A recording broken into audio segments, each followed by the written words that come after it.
Okay, welcome everybody to an exciting debut presentation. We're going to be introducing our next potential 10-bagger in just a few seconds. We got RYAH, R-Y-A-H, in Canada, RYAHF, over the counter. And I'll tell you, I'm very excited to be introducing this company.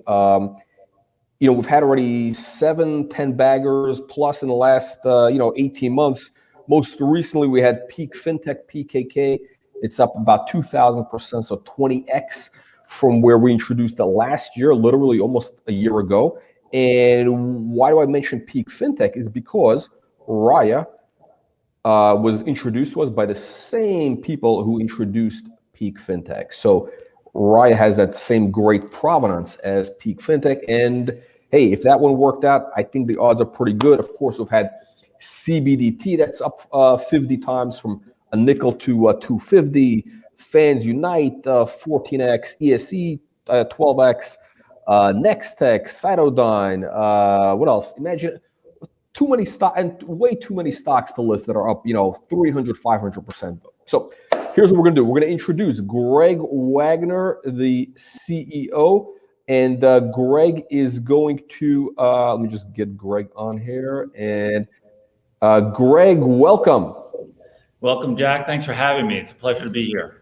Absolutely, Greg. I know we got a lot of people very excited to find out what RYAH is all about. And the format for today is I'm going to let you do a quick slideshow, a quick presentation, so you can show like on screen exactly what you're doing. I'm going to come back, ask you a bunch of questions. We're going to open it up really for the audience because, again, it's the audience questions that make these events really special. But look, the main idea that we want to get answered, look, just so you know, the main question people have is, what is the path for RYAH to be, the next 10-bagger? What's the path for this to be, $500 million, $1 billion market cap, which would make this, what is it, $1.50, $2.50, that type of stock? That's Greg, that's our minimum here. We need the minimum 10-bagger. We're not here to fool around with mere doubles. This is not like some institutional investor conference where they want 30% gains. We need 10-baggers. So Greg, with that said, I'm going to turn it over to you. I'm going to come back and I got a bunch of questions I want to ask you, and then we'll have audience questions. Okay? Absolutely, Jack. Thanks for the introduction. Thanks for everyone for joining. That's right. My name is Gregory Wagner. I'll give you a very quick background of who I am. I am a former Wall Street veteran. I spent 22 years running global businesses in the United States and the United Kingdom. I managed over about $60 billion in assets under custody for hedge funds, where we had over a P&L of 200 million sterling per year. I'm telling you this because I am a good executor. I know how to turn a vision into dollars. I know how to hire talent. I know how to retain talent. And I'm here not because I have to be, but as Jack mentioned, I believe that this company is a $500 million company. I am talking to you today because the company is now at an inflection point where our launch of new products and new business lines should make this company a global leader, not only in plant-based medicine, but in data analytics for IoT devices. So let's talk about what RYAH really is. This is not a vaporizer story, and this is not a cannabis story. It is much more than that. RYAH is a pioneering IoT device and digital care platform. We are capturing very complicated data points to better enable doctors and patients to capture and create customized, personalized dosing regimens. There is a massive data gap in plant-based medicine. Regulators, particularly in the United States, do not understand fully how plant-based medicine is affecting patients and whether or not it is a good replacement for opioids. Doctors are still having trouble understanding the power of different strains of cannabis and other plants and how it affects different demographics differently. Let me make it perfectly clear to this audience. We are not trying to close and help close a data gap. We are looking to lead the industry globally in providing data analytics so that the regulators, doctors, and clinics can use plant-based medicine therapies to replace or enhance the use of opioids for patients. Now, we all know that more Americans died last year or over the last 14 months overdosing from complex opioid drugs than all of the Americans that died in the Vietnam War combined. We know that this is not going away. Culturally, we have a shift toward a use of plant-based medicine and replacement of complex opioid drugs. But the regulators, doctors, and clinics are requiring more data for that to take place. There's this old saying, either you invest by mining for gold or you sell the pickaxes. I am here because RYAH has both. Data in this space is the new gold, and we have the devices, the pickaxes, to capture that data. The bottom line is that RYAH, right off the bat, has made a number of significant wins already to show that it's a proven world leader. Number one, we have achieved the first patent ever granted in artificial intelligence in plant-based medicine analytics. This patent has been granted, it is not pending. Number two, right off the bat with our smart inhaler, the device you see in your upper left-hand corner, we have already been selected for what we think is the world's largest clinical trial ever to be conducted in cannabis using the RYAH smart inhaler and our data analytics ecosystem. This is an MHRA sanctioned study out of the United Kingdom, could be anywhere between 50 and 100,000 patients studying the efficacy of chronic pain on a single strain of cannabis. We were selected because we were able to create a dose control, dose measuring, and data analytics solution providing real-time API feeds directly into the clinic's EHR system. That has never been done before in plant-based medicine. It is such a large trial that we created a customized mobile application on the App Store and Google Play just to satisfy the trial's needs. So when a patient logs into that application, the dosing is locked, the temperature is locked, and those questionnaires are customized for that trial. This is a critical component for that trial to be approved, and we're looking to replicate that worldwide. Number three, we recently hired over 120 years of senior medical device business development experience to help drive the RYAH strategy forward and lead the market globally and increase our global presence in plant-based medicine analytics. The map you see here shows that we have basically blanketed the European continent with distribution agreements for our smart inhaler and our data analytics. These are not letters of intent. These are not memorandums of understanding. These are distribution agreements, and some of them have enforceable minimums. As you look over to the left-hand side, even though we are a US-based company with a Canada listing, North America has been a challenge because the federal regulations, the state regulations are still bifurcated. We have now hired 120 years of medical device experience to tackle the changing regulation that's happening in the United States as we slowly move toward more federal adoption to plant-based medicine therapies. We're talking about senior ex-Johnson & Johnson medical device retired executives on our team, senior Pfizer retired executives on our team. They're here working for peanuts because they believe in the company like we do. They believe in our vision. They have an amazing Rolodex, and they're helping us follow the regulation globally. We also have over 350,000 users on one of our platforms providing a ton of structured and unstructured data every single day. So today I'm going to tell you why it's urgent and why we think there's a sense of urgency to begin to look at RYAH as a viable investment.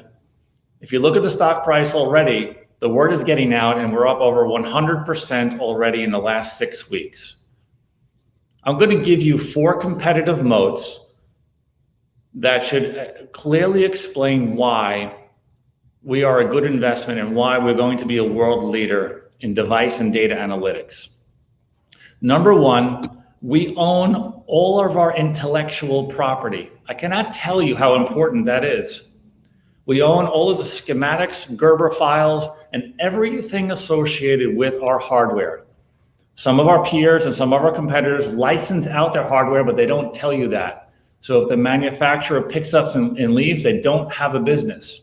All of our software is developed in-house. All of our software sits on an AWS HIPAA compliant cloud so that our patients' privacies are completely protected. Number two, this is a device and data story. Now, Jack has mentioned there are $500 million medical device companies that we sort of consider peers in this space, but they don't have any data. Great devices, no data.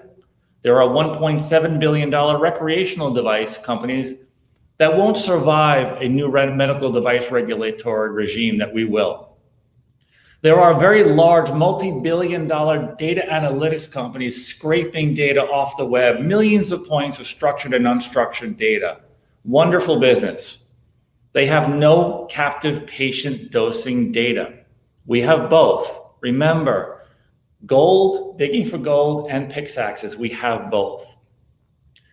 There are two important announcements we're about to make that also distinguish ourselves from the rest of the pack, that also creates that inflection point I've been talking about. We are not married to cannabis. This is a device and data story. We do not touch medicine. Our devices are sold to partners who are legally allowed to fill our cartridges and patches with their medicine and distribute to their patient network. What that means is that although cannabis is a very important part of the ecosystem, our software engineers and our hardware engineers can produce any device really needed for all sorts of different types of medicine. I'm going to go back to the same slide because it's so critical you all understand this. Since we don't touch medicine and we create devices and data, we can rely on different types of partnerships. That includes psychedelics, psilocybin psychedelics, whom we are now aggressively pursuing partnerships to use for our current devices and our future device launches. If you look at the RYAH Smart Patch, which is the second product on top, that essentially is a patch with a brain on it. And yes, it's real, it's right here. When a patient puts the patch on and the brain, it connects through Bluetooth and can actually control the dose on your shoulder or wherever you're on your body you want to put your patch with your iPhone. That has never been done before in plant-based medicine.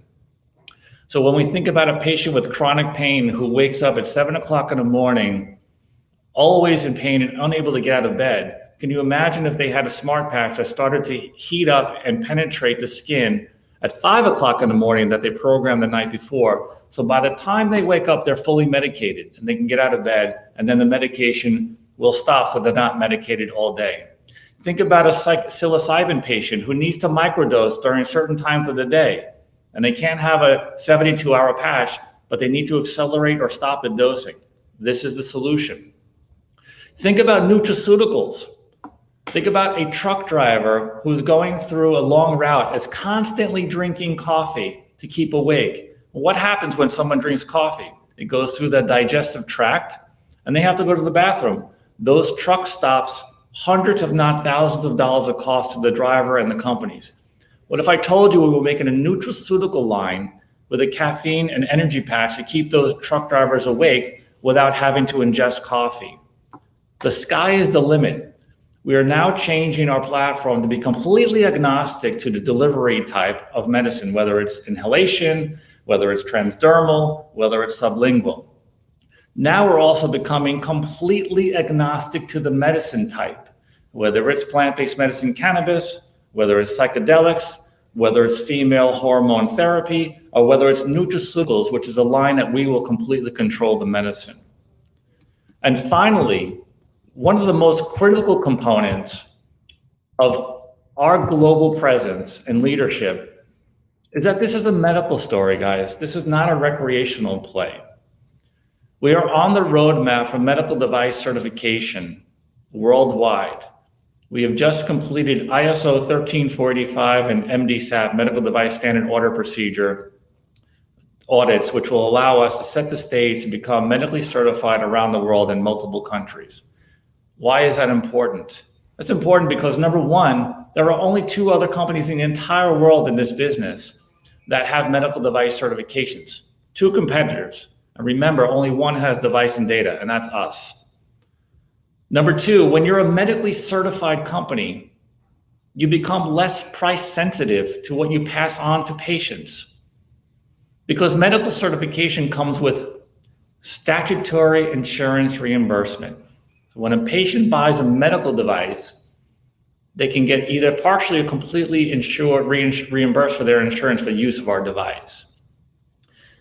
The medical device mandate was a huge investment that the company took. It's a very lonely road to be a medical device company, particularly in plant-based medicine. It's uncharted territory. We plan on being the only company in the world that has both hardware and software medically certified. So as a result of the launching of the RYAH Smart Patch, and in conjunction with the Smart Patch, the RYAH Wellness line, in conjunction with RYAH MD, which is a doctor collaboration portal that controls all of the devices. So on RYAH MD, which is coming out quite soon, a doctor can prescribe, let's say, 10 milligrams of THC using, let's say, the RYAH vaporizer. When the patient opens the RYAH app, the doctor's prescription is waiting for them. When they accept the prescription, the app will lock the dose and temperature according to the doctor's requirements. So now you have a dose control, remote dose measuring, and remote prescription solution in plant-based medicine. Again, another first, all coming out in the very near future. The bottom line is this is a global mandate, multi-device solution, agnostic to medicine, and a medical mandate. Those are clear and unambiguous competitive moats, and in my opinion, in our employees' opinion, brings this to a $500 million valuation in the near future. As you could see, we are finally uniquely positioned for multiple market share access. Like I said, both hardware and software. We create a marriage between hardware, firmware, and software for all of our devices that are completely controlled by mobile applications that we build in-house. And now we are now connected not only to the medical and medicine line, but the health and wellness line with the launch of the RYAH Wellness line of business underneath the RYAH Patch ecosystem. As I said, we own all of our IP. We have a number of patents on our hardware. We have the granted patent already on the artificial intelligence. You can see the list of our medical device safety certifications and our planned roadmap there. I hope you found the presentation helpful, and I'm happy to take questions now. Okay, Greg, can you hear me? Yes. You see me, yeah? I cannot, so I'll stop sharing. Okay, yes, stop the share. Yeah, then we'll get to some audience questions here. Okay, a lot of people very interested in what you're doing. All right, so okay, so let's kind of start off with, I got a couple basic questions. Okay, sure. Essentially, so you're kind of you're in a couple different positions. You're a drug delivery company. That's one part of what you're offering, right? We're a device and data company. We provide device and data for our partners to fill our products with their medicine. Okay, but your device delivers the medicine, though, right? It'll allow. Correct. Okay. Correct.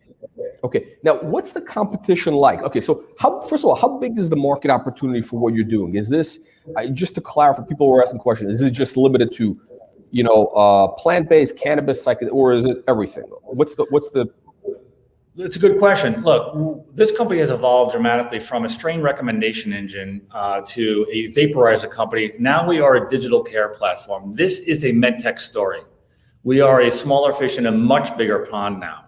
And we are completely agnostic to whether it's plant-based medicine, nutraceuticals. Think of this as a mini J&J, but I really see the data analytics solution, the difference. By 2025, I expect more than 50% of our revenues to come from data and not just devices. At some point, Jack, we'll be giving away these devices for free in order to capture the critical mass of data analytics. That is the goal. Think about us as more like a Palantir or Snowflake data, not as a PAX. That is not our model. We expect to have enough data analytics in the near future, leveraging machine learning tools on a HIPAA-compliant cloud so that people will rent our data. And why would so how do you want that? How do you monetize this data? What's the value of this data, this medical data? The value is two. Number one, we provide the data analytics and tools, machine learning tools, and our patented AI technology to give the doctors and clinics the power to understand how plant-based medicine works. Let me give you an example. A doctor under our platform can see what was the difference between the dosing date and the harvest date of a single plant. Did it affect the demographic differently? There's so much data to unpack here. We haven't even started. The plant is extremely complicated. Just for cannabis for 1 second, there are cannabinoids, flavonoids, terpenes. There are so many complexities associated with cannabis. It has increased in strength by the factor of 2 in the last 20 years. It has been crossbred and upbred to the point where it affects all sorts of demographics differently. The goal is to unpack that data, unlock the data. That is the new gold in this space. And once we collect enough critical mass, we will not only provide the tools to allow the doctors and clinics and big pharma to analyze that data, but we'll give them the anonymous HIPAA-compliant dosing data associated with that activity. Think about the RYAH ecosystem as the world's largest living clinical trial happening right now. And when they rent that data, they'll be paying for access to that information. We're encouraging, Jack, Big Pharma to make medical breakthroughs in cannabis and plant-based medicine on our platform. That is the ultimate goal, and that is the company's exit strategy. Okay, so Greg, so how do you like what's the revenue model? How, like the data, I think is obviously that's the holy grail. I mean, by itself, if you get a critical mass of this, if you get hundreds of thousands of, maybe even you can probably scale up to millions of data points. The value that could be a billion plus, right? We've seen the value of big data in the healthcare space and other areas. Obviously this is very valuable for drug development, drug discovery, everything else. But let's talk about your revenue model like now and then like for the next few years. Like how are you going to make money with this? Good point. So we make money by selling devices and empty cartridges, right? So we have a razor blade model right now. We sell devices wholesale to clinics and doctors. You don't find these things in gas stations or hookah lounges. This is a clinical product, okay? And then the recurring revenue is the cartridges and disposable patches that occur on a daily or monthly basis. That's the model. That's how we make our money. However, we've been surprised by the fact that we now create customized software solutions, which is competing with our hardware right now. We create customized mobile applications for large studies and clinical trials, and we charge for that, and we maintain those applications. And right now we're running, believe it or not, 50% software and 50% hardware development. Eventually, the hardware and the software customization will fund the ultimate enterprise data solution. The enterprise data solution is the holy grail. When we collect enough critical mass that we can eventually give away these devices and get that data and monetize it. But it's the hardware sales and the software customization sales that will fund us to get there. So we want to be reliant on revenues and not on financing going forward. Okay. So what stage are you at now? Are you in the market? Are you generating revenues right now? Yes, we are post-revenue. We just got out of the gate. The large UK clinical trial we just mentioned earlier is about to launch. So we're modest in revenues, but we are post-revenue, but we expect our revenue run rate to be profitable by Q3 2022. We have a very low burn rate, very low. I make sure that our overhead is quite low, so that we can give ourselves a chance to be profitable. We have a very strong internal software development and hardware development team. We keep things very tight in-house, and it is not a very difficult roadmap to reach profitability by this same time next year. Okay, so basically, so you just hit the market just now, essentially. So you just started generating revenues. Correct. And you're saying by Q3 next year. So our run rate to be profitable easily. That is our expectation, easily. And then we'll start to scale and leverage. Frankly, 2020 wasn't a good year for many people. We're not going to lie. We were no strangers to that. There are a number of device companies who did not survive COVID. We want really to be able to acquire IP. There are companies that are in a wide range of distressed asset sales to potentially medical device competitors, and we have the opportunity to capture that IP and accelerate our growth and expand our portfolio immediately. So we are going to be looking to expand both not only in devices, but looking at acquiring other companies involved in connecting ourselves directly to patients. Such as do you see, Greg? Do you see yourself becoming sort of like a palantir of healthcare, sort of health data through the device? We're very good at making devices, but it's a hell of a lot easier to make money on data analytics and software than shipping devices all around the world. We're going to be doing both, but ultimately this is an enterprise solution. That is the end game. Okay, so the big question, the main thing I want to know, I think a lot of people in our audience want to know is, okay, what's going to be the path? The first thing I ask, okay, what's going to be the path to get to that? Let's say 500 million, 1 billion valuation. I think people will be happy with 500 million. So, that will be making a 10-bagger stock. So there's a couple of ways to get there, right? You have either a valuation based on revenue. So if you get to, even I think 20 million run rate would get you that. I think the market would be excited enough. The comps are there, right? 20 million. I mean, even 10 million, you could push, 50x. We've seen that happen in the health tech.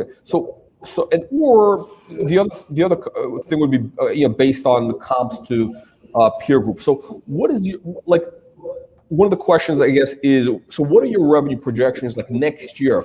What kind of numbers do you think you'll be at by Q3 of next year? We would expect to be, just looking at the launch of the RYAH Wellness line, the acceleration of the UK clinical trial and other clinical trials that we're working on a national scale with former senators in the United States, we would expect to be in the $4 to $6 million run rate range by this time next year. I would be extremely disappointed if we didn't make that right away.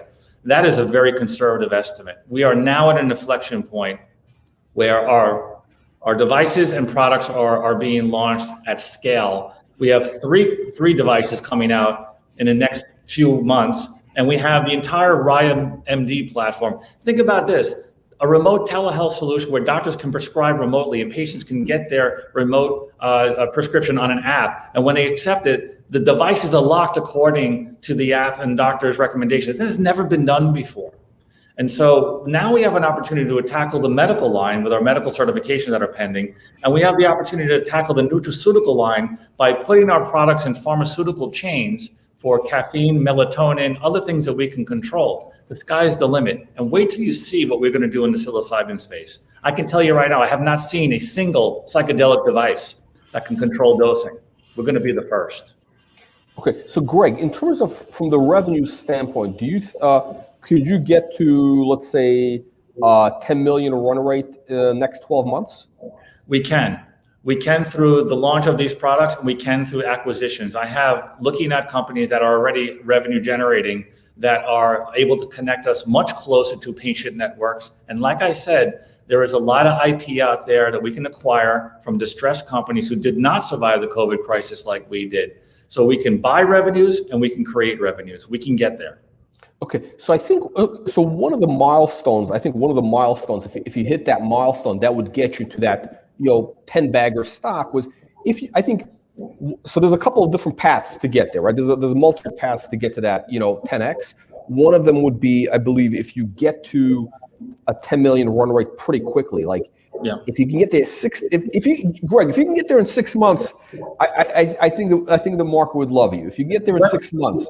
Let's not underestimate the power of medical device certification, because there are companies and entire countries waiting for a medical device like a vaporizer that's simply not going to blow up in a patient's hands. They want the certification to be able to confidently take the patients off of complex opioid drugs and move them to a plant-based medicine therapy. And all they need is a medical device sticker, and we're going to provide it. So let's not underestimate the power of statutory insurance reimbursement and what can happen in the European, Australian, and North American region when we have that. Let's not underestimate that. I'm probably shooting ourselves too low, but frankly, like I said before, a year from now, what people are going to judge us on is not whether or not we're a bunch of nice guys with some products, but whether or not we're effective in driving the strategy and becoming a 10-bagger. And that's what we're going to do. Okay. Yeah. So there's a couple. Okay. So there's again the couple of paths to get to the 10. So one of them is hitting the revenue milestone. That's let's say 10 million. That's number one.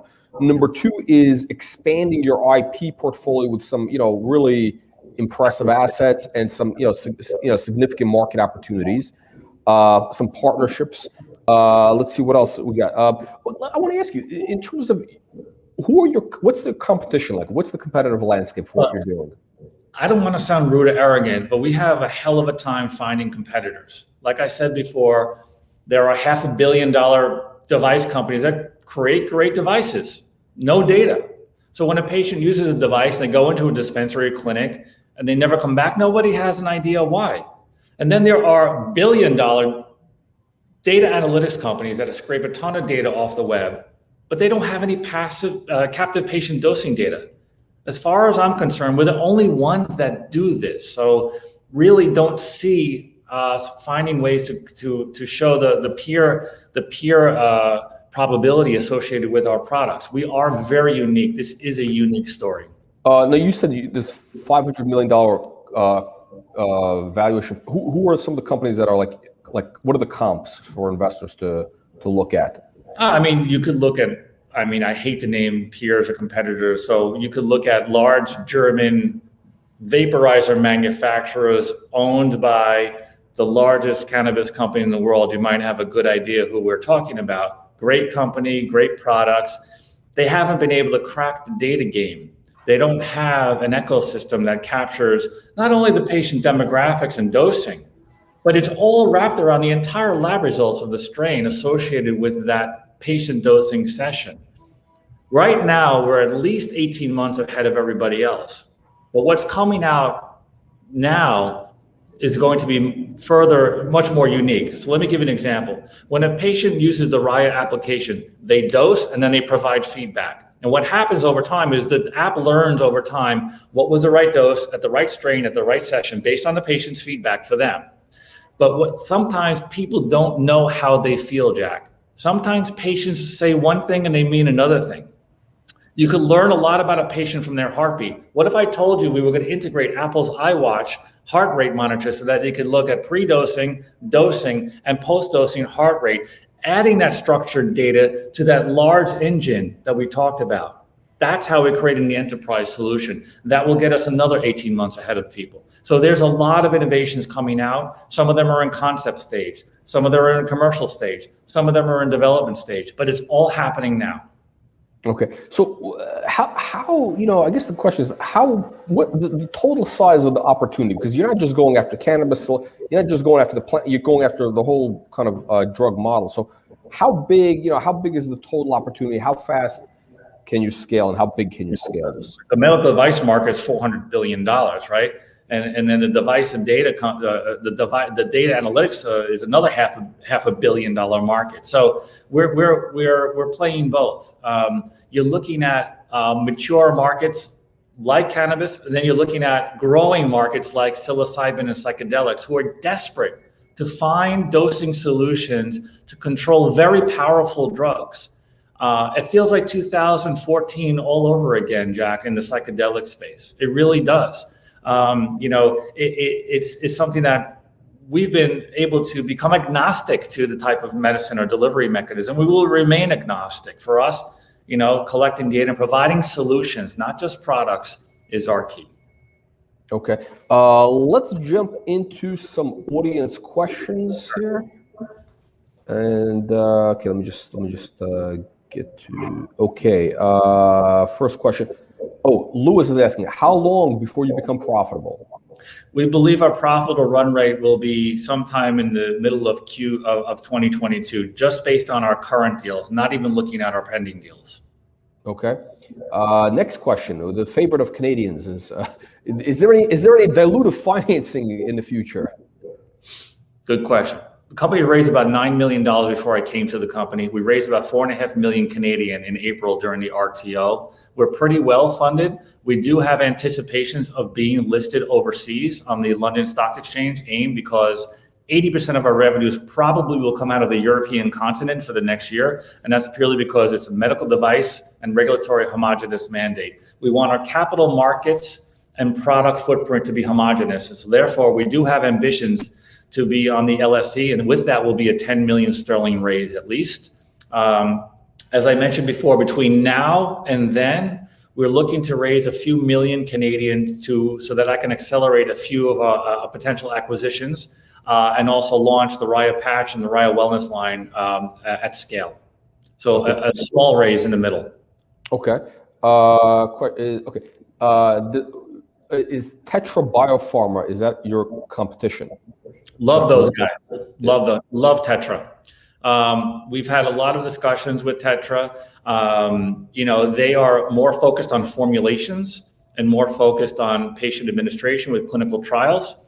So that is one half of a symbiotic relationship. Remember, RYAH's devices and data, and Tetra is really formulations and patient administration.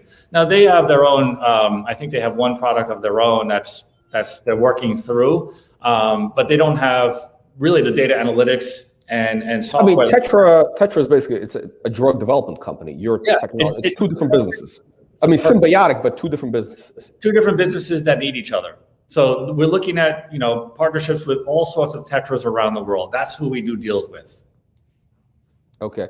Let's see questions here. Okay. Okay. Ethan asking, okay, what percentage of the company is held by the insiders? Not enough, Ethan. We probably have about, I'm fairly new to the company. I'm not a founder. I'm new to the company, been with the company about 2 years, so I didn't get founder shares, but we have about, frankly, 1% of the company is held by insiders and corporates and directors. We have about 15% of the stock locked up for leak out arrangements that we have done with other providers for the next 2 to 3 years. So some of the stock is locked up, that cannot be sold. But yeah, so insiders are about 1%. Okay. Jeff is asking, is there already partnerships with big pharma like Johnson & Johnson or others? Look, that's why we hired very senior executives on that team. That is a completely different Rolodex, right? We're not dealing with kids with baseball hats and t-shirts anymore, right? Those are very long pole deals, 1 year, 1.5 year relationships. Those are the type of relationships where you have to hold hands, then you dance a little bit, and then maybe you get married. We are on the roadmap for that, for sure, but that is a long pole, and we're investing in that. Daniel's asking, okay, any LPs or MSOs looking to partner with RYAH? So LPs are one of our top type of distribution deals that we usually have. So if you look at the European footprint that we have, a lot of it's LPs, some of them are clinics. Those are the other side of the coin, right? They have the formulations and then they have the patient network. Frankly, my preference is we like to connect to the doctors and convince the doctors that our devices and data will make their patient administration safer, and they can understand how it works. And then the doctors go to the MSOs or the LPs and say, hey, put your RYAH cartridges in these MSOs because I'm sending my patients to pick up their medicine. That's how we like to move, because obviously in the LPs, you have a mix of medical and recreational toys out there. I like to call them toys because they look like a piece of candy or look like a toy. We don't make those. So we really like the doctors to drive the LP and MSO relationships. Okay. Interesting question. Okay. So, you alluded to, some potential acquisitions, because there's a lot of, IP available right now. So how soon is a T6 is asking, how soon will we see some M&A activity? Very soon.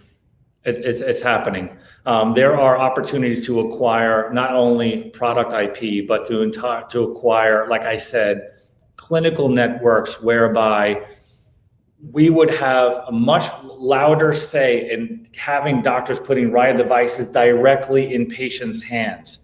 So clinical networks where doctors are administering medicine to patients around the United States and being part of the RYAH ecosystem and part of RYAH MD will make the delivery of devices directly to those patients a much easier story.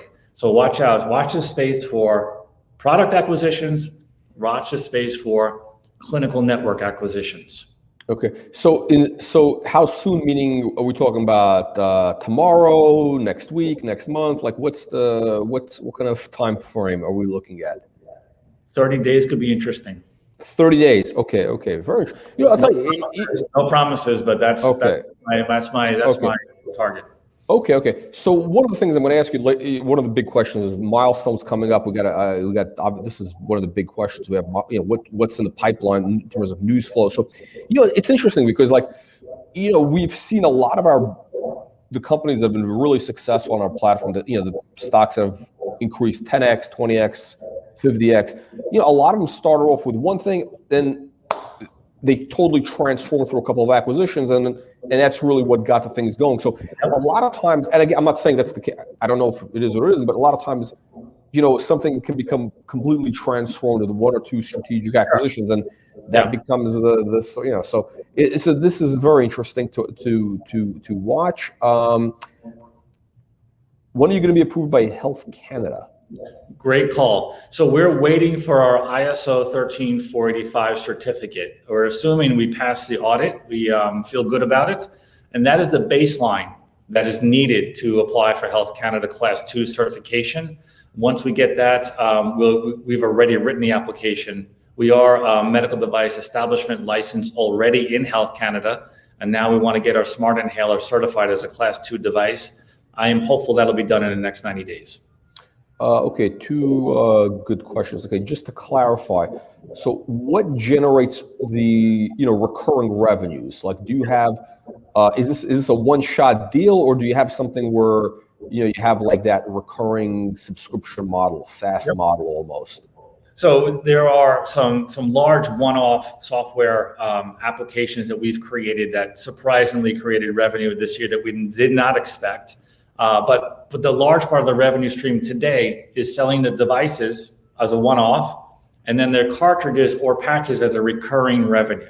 So that is a razor blade model. These patches, for example, are a one-time use, and they will need to be repurchased and filled with new medicine every time. So it's the razor blade model. And as I said, we'd love to give those devices away one day and sell the patches as recurring revenue, and also collect the data analytics and monetize that. That's the ultimate goal. But until then, we're selling devices and recurring revenue of cartridges and patches. The wealthy lion is roaring. Okay, how much are you selling the devices for? How many units are expected as part of the UK clinical trials? And are these contracts already in place? Yes, the UK clinical trial contract is already in place. And like I said, it could be somewhere between could be 100,000 patient study. So that's 50,000 devices. If the patients use 2 cartridges a day, well, you could be looking at 10 million cartridges over 5 years just on that trial alone. And so, how much is it in dollars? How much is it in dollars? Could be 50,000. Could be $30 million on that alone, that transaction alone. And that is only one trial that we're looking to do, that is looking to do that replicating across the European continent and in the United States as well. So it is the beginning of creating a global capability of clinical trials at massive scale on our platform. Okay, so this deal is worth potentially $30 million. Just this deal alone. Okay, is that upfront, or is that over the kind of lifespan of the trial? Over the lifespan of the trial. And again, here's a deal with the UK clinical trial that I probably should have mentioned in the beginning. If the NHS determines that this trial was effective in treating chronic pain, then RYAH would be open to an additional 7 million chronic pain patients in the United Kingdom. We would have to be selected because we're inside the trial. So if the NHS determines that this trial proved that cannabis solves chronic pain, we would be part of the next part of the NHS administration of chronic pain solutions countrywide. So it's much bigger than the 50 or 100,000, whatever the number is going to be. It's much bigger than that. It has much more potential at a national scale. And that's why we're excited about it. So wait, so who does the 30, how, so the length of the trial, how long is the trial? It's a 5-year study, but in year 3 of the 5-year study, the initial findings will be submitted to the NHS. Okay. But it's at least, so roughly 6 million a year. It's in the beginning. Okay, who's paying for this? The NHS? No, it's a combination of patient funding associated with onboarding of patient fees. It's mostly privately funded and patient funded. Okay, so how many? Okay, so this is one clinical trial. Just one. How many potential trials are out there? Like that you? What's the size of the opportunity that you're addressing? Is basically I'm trying to get at. The sky's the limit. There aren't any really clinical trial frameworks and networks like ours anywhere. So we're looking at things like creating an interoperable framework so that cannabis can be moved freely across the United States to create the largest clinical trial in the United States at a federal level. We're working with former and current senators to get to that point. We're looking to do the same thing in a pilot, starting with a pilot program in Germany. We have a clinical study happening in Milan to convert milligrams into milliliters inhaled. We have a clinical study that we're working with in the University of Miami. There are studies happening everywhere, and they're getting larger and more ambitious. And with the help of former senators, we can actually make this on a national scale. Okay. Are other trials planned for drugs other than cannabis right now? Not yet, and that's the goal, is to get the psilocybin and psychedelic partnerships going. There are a number of very well-funded psilocybin psychedelic companies who have good formulations, good APIs, and are looking for devices to support trials, and we're going to be a part of that. Greg, I want to kind of maybe end with this question, which is kind of the question we always like to ask. This is very important. Okay, what milestones are coming up? I would say end of the year, but okay. And I usually ask 30, but we're already in October almost. So what are the big milestones coming up next, let's say 30 days? And, before the end of the year, which, could really drive the value of the stock. Like what do you have coming up like that? Launch of RYAH patch and the RYAH wellness line. That's a big one. Medical device certification, ISO 1345. Health Canada Class 2 certification. An acquisition. And RYAH MD, the doctor and patient collaboration platform. All of this is happening in the near time. This is why I'm on the call today. This is happening in near time. So this is why we are now saying we're at the inflection point. Okay. And okay, so Greg, on that note, I want to ask you one last question, which we like to ask. In your opinion, what are the top 3 reasons why investors should consider, owning or buying, RYAH today? Immediately, right now, like, why is the stock worth buying today instead of 6 months from now, whatever? Multi-product, formulation agnostic, medical device mandate, patented artificial intelligence. Again, guys, mining for gold or selling pickaxes. We have both. We have devices, which are the pickaxes, and we have the data. We have the gold. Data is the new gold in this space. A couple of people are asking, is RYAH a potential buyout for one of the big cannabis companies? It's possible. Or actually, why cannabis? Why not, J&J, I don't know, Medtronics or, whatever. I think we have much bigger ambitions than being acquired by a cannabis company. Some of these companies are, run at scale, and frankly, it's a good partnership for us, but we're not married to cannabis. It could happen if they're right. You're not really a cannabis. That's just a very small part of the business right now. It's kind of weird, but really, this is more again in the kind of medical device space, which is it's much bigger than market. that. Yeah, I would actually even dare say that Psychedelics and psilocybin would probably be more of a larger potential acquisition target than a cannabis company, but you never know. We'll continue to give out news. We'll continue to innovate. We write code every single day, and every single day we separate ourselves from the competition. At some point, someone's going to pick us up. Okay. Greg, on that note, I want to thank you, and we're going to follow hopefully in a couple of weeks or sooner. Once you have some big news, we're going to be, putting it out there. Jack, it was a pleasure to meet you. Thank you all for joining, and I'm excited about the future, and stay tuned. Greg, thank you again. Thank you, everybody, for joining. We'll see you on the next live stream. Cheers.